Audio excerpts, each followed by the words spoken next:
etc. Ce que je peux vous dire, c'est que c'est une communauté de communes qui fonctionne formidablement et ça donne envie de poursuivre la tâche. Cette communauté de communes, elle a avancé à travers le temps sur des bases très fortes. La première de ces bases, c'est qu'il n'y a jamais eu de politisation dans cette communauté de communes. Pas de politique partisane, pas de division artificielle pour de mauvaises raisons. C'est avant tout une communauté de projets, une communauté de projets souvent innovants, en essayant d'avoir la vision, l'évolution de la société et des besoins de nos concitoyens, de l'amélioration de nos services d'une façon générale, et une communauté de cohésion territoriale. Et ça, c'est très important, car quand vous regardez un peu ce qui se passe autour de nous, sur les territoires, très souvent, il y a des divisions dans les communautés de communes, du fait de la différence d'importance entre les villes. Il y a une commune centre qui soi-disant domine, et pourtant, souvent, c'est cette commune centre qui a l'importance fiscale la plus forte, mais c'est parfois mal ressenti, etc. Il y a souvent des divisions.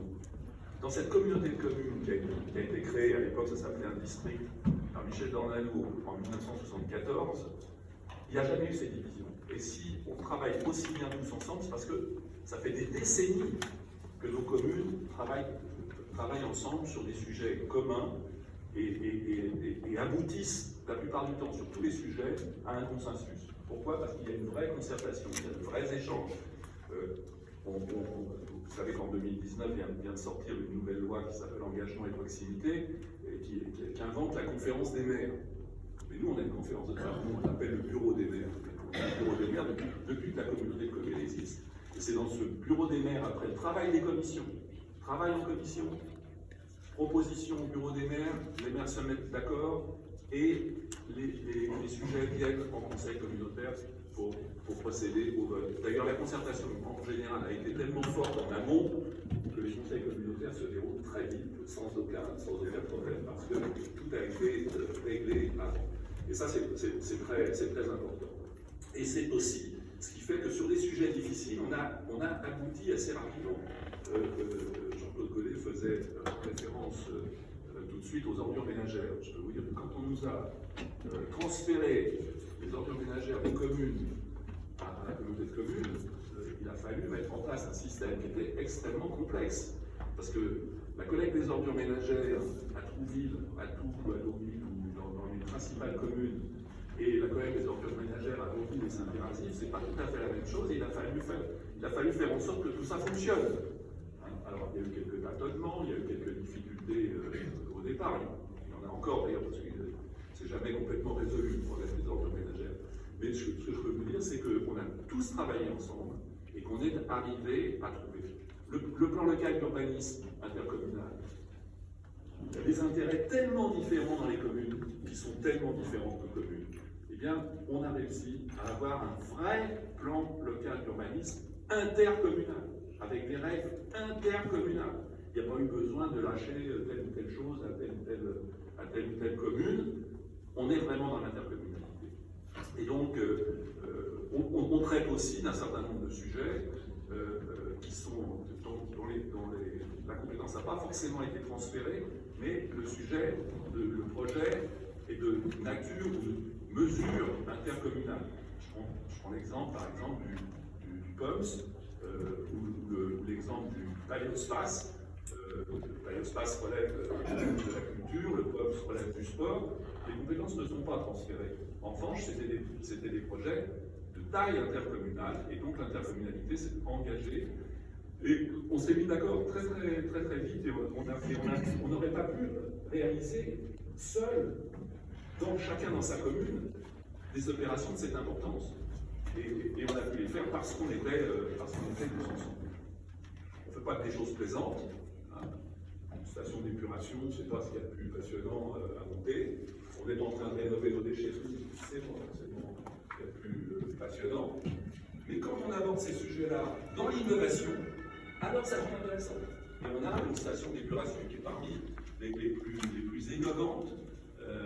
Les déchetteries, on va avoir des déchetteries absolument exemplaires. Hein. Et il se trouve que notre communauté de communes a suffisamment de moyens pour pouvoir aller loin dans l'innovation, mais ça a toujours été notre souhait. Et alors heureusement, il y a beaucoup d'autres champs d'innovation possibles. On a été une des premières communautés de communes de France à mettre en place la télérelève pour l'eau. On a été la première communauté de communes de France à mettre en place un système de surveillance de la qualité des eaux de baignade. Je ne vais pas rentrer dans le détail de ce dossier, mais il vaut ce peu de son pesant d'or et je vous en parlerai un autre jour. On a été la première communauté de communes de France à mettre en place un réseau d'initiative publique pour la fibre, desservant l'ensemble des communes, y compris rurales, parce que vous savez bien que les grands opérateurs, ils ont envie d'aller là où c'est dense, et ils n'ont pas du tout envie de s'intéresser aux communes rurales. Eh bien nous avons installé la fibre jusqu'à Saint-Pierre-Azif, qui est la commune la plus éloignée et totalement rurale. Plan local d'urbanisme intercommunal, on a été la première communauté de communes du Calvados à mettre en place un plan local d'urbanisme intercommunal. Et demain, ce sera le PCAET. Je voudrais vous dire quelques mots sur le PCAET. Plan climat, air, énergie territoriale.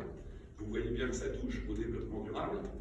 Et pour satisfaire mon ami Pedrono, je crois que ce mandat aura pour axe principal le développement durable.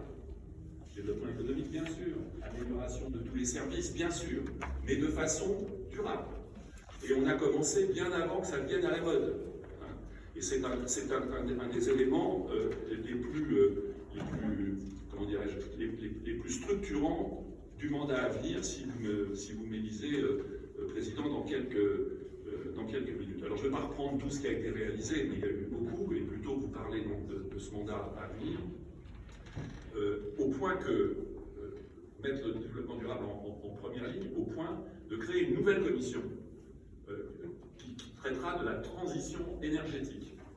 Et croyez-moi, c'est un vaste sujet qui touche à beaucoup de choses. Par exemple, ça touche à la mobilité. Et ça, c'est un sujet que nous avons à traiter dans la communauté de communes, que nous n'avons pas traité à fond. On a quelques idées sur ce qu'il faudrait faire en matière de mobilité, mais on n'est pas allé au bout du dossier.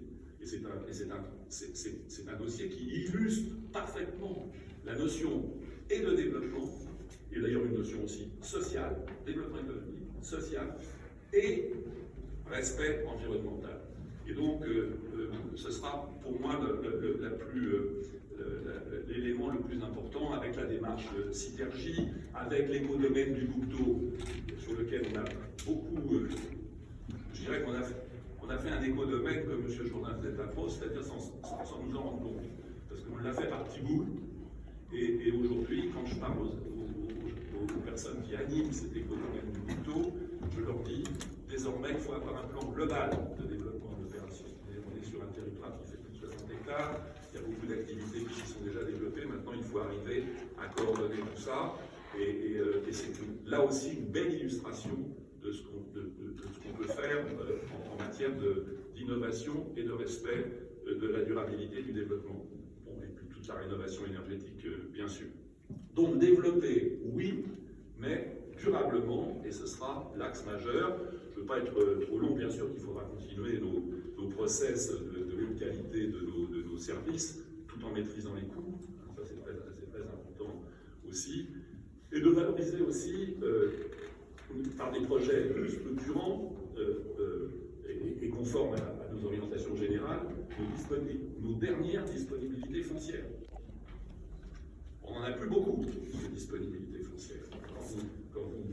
Quand vous additionnez les atlas qui nous sont produits par les différentes administrations, il n'y a plus rien, il n'y a plus de place. Entre l'inondabilité, les ruissellements, les littorales, etc. Enfin bon, l'ensemble des textes, très difficile de trouver du foncier disponible. Et ce foncier disponible, il faut qu'on optimise leur utilisation. Et donc, on a déjà quelques projets en cours, on aura l'occasion d'y revenir. Et puis je voudrais terminer en disant que je crois qu'il faut que nous ayons une réflexion permanente sur les mutualisations. Il n'y a pas la nécessité de transférer une compétence des communes à l'intercommunalité pour travailler ensemble. Il y a des sujets qui concernent simplement 3, 4, 5 communes et sur lesquels on peut travailler ensemble, sur lesquels on peut mutualiser les moyens. Et ça, on a commencé cette réflexion, mais on a à l'approfondir de façon, là aussi, Donc voilà, tout ça se fait évidemment toujours sur la base du volontariat, et c'est tout ça que je voudrais mettre en œuvre avec vous. Dans le dialogue permanent, il a toujours existé, Jean-Claude le rappelait, et je souhaite que ça continue dans la bonne entente, dans l'échange, dans le partage, le consensus, et où les projets l'emportent sur les considérations partisanes ou politiques. D'ailleurs, je proposerai, j'en ai dit un mot dans la séance plénière, un séminaire de rentrée pour affiner tous ces thèmes et déterminer un certain nombre de priorités avec l'ensemble des conseillers communautaires le 10 octobre. Et avant cela, je vous proposerai, lors du premier conseil, de faire précéder ce conseil par une présentation très détaillée de la communauté de communes, de ses services, de son fonctionnement. Et c'est un fonctionnement qui a fait ses preuves, je vous garantis, et je vous propose qu'il soit perpétué avec la même efficacité, avec une équipe, c'est une équipe ramassée. Croyez-moi, on n'est pas en surnom, et notamment de cadre. Hein. On a une équipe extraordinairement efficace et active qui travaille en temps réel.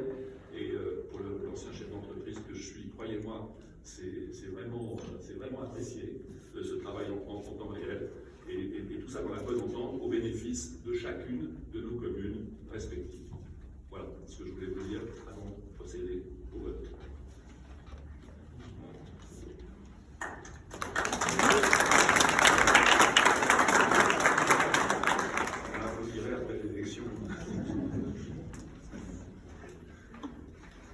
Bien.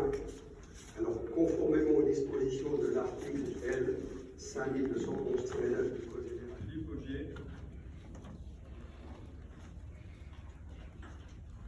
Philippe Augier. Philippe Augier.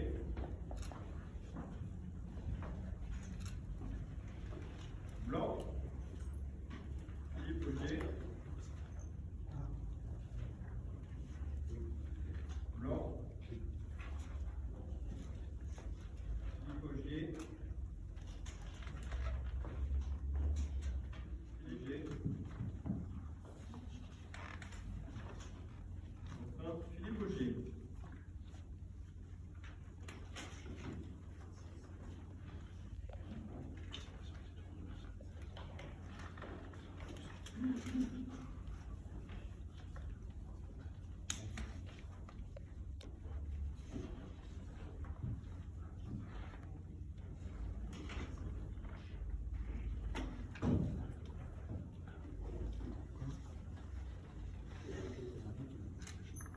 Bien.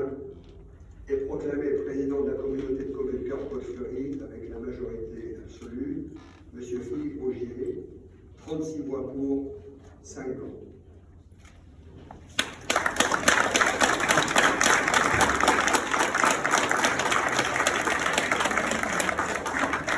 Eh bien, merci pour cette confiance.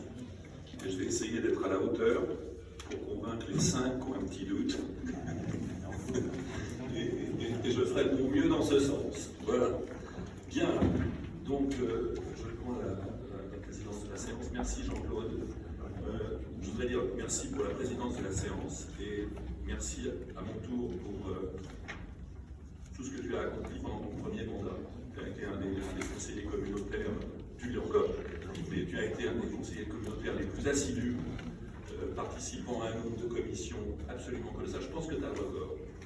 Et ça, c'est une vraie richesse pour